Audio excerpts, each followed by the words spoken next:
Most popular YouTuber Arshad సాయిపై ముంబైకి చెందిన 25 ఏళ్ల నటి అత్యాచార ఆరోపణలు చేసింది. హైదరాబాద్లోని నార్సింగ్ పోలీస్ స్టేషన్లో నమోదైన ఈ కేసులో బ్లాక్మెయిల్, పెళ్లికి సంబంధించిన ఫాల్స్ ప్రామిసెస్ గురించి ఆమె కంప్లైంట్ చేసింది. మరి ఆ కంప్లైంట్ చేసిన విక్టిమ్ ఎవరు? అసలు అర్షద్ సాయికి ఆ అమ్మాయికి ఏం సంబంధం? అసలు అర్షద్ సాయి నిజంగానే తప్పులు చేశాడా? ఈ కేసుకు సంబంధించి అర్షద్ సాయి ఎలా రెస్పాన్స్ అయ్యాడు? ఇలాంటి ఎన్నో విషయాల గురించి ఈ వీడియోలో మనం తెలుసుకుందాం. అది తెలుసుకునే ముందు మీరు మన ఛానల్ని ఫస్ట్ టైం చూస్తున్నట్లయితే సబ్స్క్రైబ్ చేసుకోండి. యూట్యూబర్ అర్షద్ సాయిపై ఓ మహిళ కంప్లైంట్ మేరకు అత్యాచారం కేసులో ఆరోపణలు వచ్చాయి. హైదరాబాద్లోని నార్సింగ్ పోలీసులు కేసు నమోదు చేశారు. సెప్టెంబర్ 24న ఆరోపణలు వెలుగులోకి వచ్చాయి. అర్షద్ సాయికి ఉన్న పాపులారిటీ కారణంగా ఈ కేసు అందరి దృష్టిని ఆకర్షించింది. విశాఖపట్నం నుండి వచ్చిన అర్షద్ సాయిని తరచుగా మిస్టర్ అని పిలుస్తారు. బీస్ట్ ఆఫ్ ఇండియా అని కూడా అంటారు. అర్షద్ సాయి ఫర్ యూ హిందీ అనే అతని యూట్యూబ్ ఛానల్లో 15.5 మిలియన్ల మంది ఫాలోవర్స్ ఉన్నారు.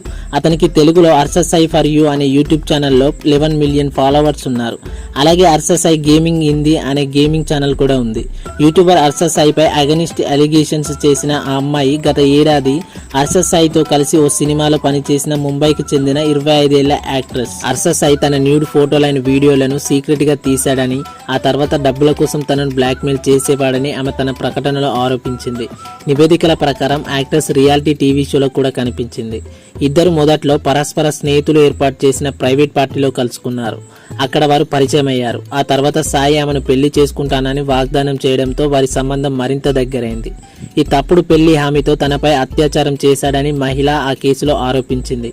పోలీసుల విచారణ జరుగుతోంది. నార్సింగ్ పోలీసులు కేసు దర్యాప్తు చేపట్టారు. ఈ విచారణలో భాగంగా మహిళకు వైద్య పరీక్షలు కూడా నిర్వహించారు. ప్రస్తుతం అర్షద్ సాయిని అరెస్ట్ చేయలేదు. విచారణ ఇంకా కొనసాగుతూనే ఉంది. అర్షద్ సాయి తనపై వచ్చిన అలిగేషన్స్ కి రెస్పాన్స్ ఇచ్చాడు. ఆ అమ్మాయి ఇచ్చిన కంప్లైంట్ కు యూట్యూబర్ అర్షద్ సాయి రిప్లై ఇస్తూ తన ఇన్స్టాగ్రామ్ పేజీలో స్టోరీ పెట్టాడు. తనపై పెట్టిన కేసులు అన్ని కూడా ఫాల్స్ ఎలిగేషన్స్ అని, కేవలం డబ్బుల కోసమే ఇలా చేస్తున్నారని అర్షద్ సాయి అన్నాడు. అలాగే మీకు తెలుసు నేనేంటో అనేది, నిజానిజాలు తొందరలోనే వస్తాయని అని రాశారు. అర్షద్ సాయికి చెందిన అడ్వకేట్ తనికొండ చిరంజీవి ఆ ఇష్యూస్ గురించి చెప్తారని తన ఇన్స్టాగ్రామ్ స్టోరీలో రాశారు అర్షద్ సాయి. దీని తర్వాత విక్టిమ్ అండ్ అర్షద్ సాయి మధ్య జరిగే ఒక కాన్వర్జేషన్ గురించి సంబంధించిన ఆడియో రిలీజ్ చేశాడు అర్షద్ సాయి.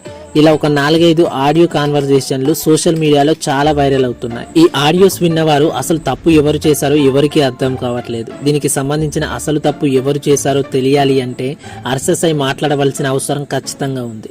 తనపై వచ్చిన అలిగేషన్స్ కి నిజానిజాలు తెలియాలి అంటే ఖచ్చితంగా అర్షద్ సాయి ఎక్కడ ఉన్నా మీడియా లేదా తన సోషల్ మీడియాలో మాట్లాడాలి. అలాగే కేసులో అర్షద్ సాయి గురించి పోలీసులు వెతుకుతున్నారు. కానీ అర్షద్ సాయి ఎక్కడ ఉన్నాడో తెలియదు. అతని ఫోన్ కూడా స్విచ్ ఆఫ్ అని వస్తుందంట. మరి ముందు ఈ కేసు ఎలా ఉండబోతుందో చూడాలి. మరి అర్షద్ సాయి గురించి మీరేమనుకుంటున్నారో ఖచ్చితంగా కామెంట్ చేయండి. లైక్ చేయండి, షేర్ చేయండి. ఇలాంటి వీడియోస్ మిస్ కాకుండా ఉండడానికి మన ఛానల్ని సబ్స్క్రైబ్ చేసుకోండి. Thanks for watching.